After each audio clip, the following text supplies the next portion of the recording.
We're good to go? Hello, hi. My name is Emilee Bryant. I'm a coffee educator and a coffee YouTuber on YouTube. And I'm here to answer your questions. So, my favorite piece of coffee gear, it's hard, but for me it is these simple cupping bowls. And it's also the EG one if you want to get that high $4,000 price tag. But the cupping bowl is a beautiful piece of coffee gear because essentially it's the way that we evaluate coffee. We put the coffee in the cup, you pour hot water on top of it, and you get an unadulterated version of that coffee. So at the end of the day, I think for anyone who's like approaching coffee, the best gear is the one mirror or a cupping bowl. But what I would say is if you're willing to spend the money, an EG1 is also really nice.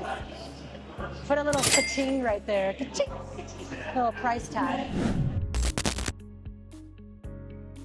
If I had to choose only one coffee to have for the rest of my life, be it espresso or filter, I would lean filter. I used to say espresso, but now I like filter. I just like to be able to taste the transparency in coffee, the more unique notes, and make it very open and expanded. But I do love espresso. I used to drink a lot more milk-based drinks, and I've kind of reduced that over the years. So lately I've been into filter. If I have to answer that on like what coffee I want the most, like what coffee physically I like,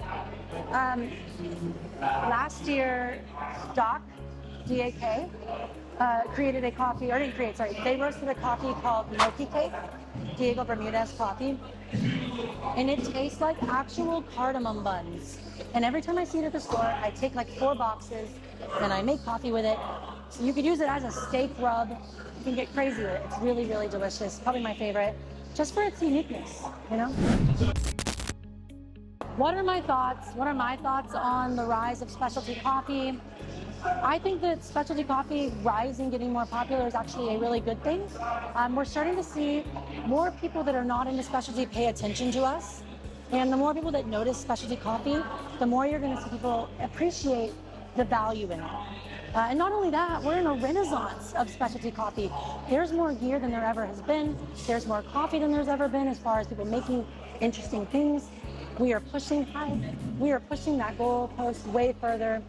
And I think that it's really good that people, like layman people, are being able to evaluate it and say, you know what, maybe it is worth it to pay more for a cup of coffee. So I think it's a really good thing that specialty coffee is getting higher in the industry. That being said, so is the pretentiousness. So maybe people can be a little less ego-driven and just enjoy a cup of coffee. Enjoy the coffee that's in front of you. I don't want to be a pessimist. I'm worried for the future of coffee. We're talking about climate change, farmers not getting paid. You know, I was just talking about how specialty coffee is on the rise, but there's still a lot of people that push against that. So I would love to see more equity go to farmers. That's what everyone says. It's true. They deserve more for what they put in.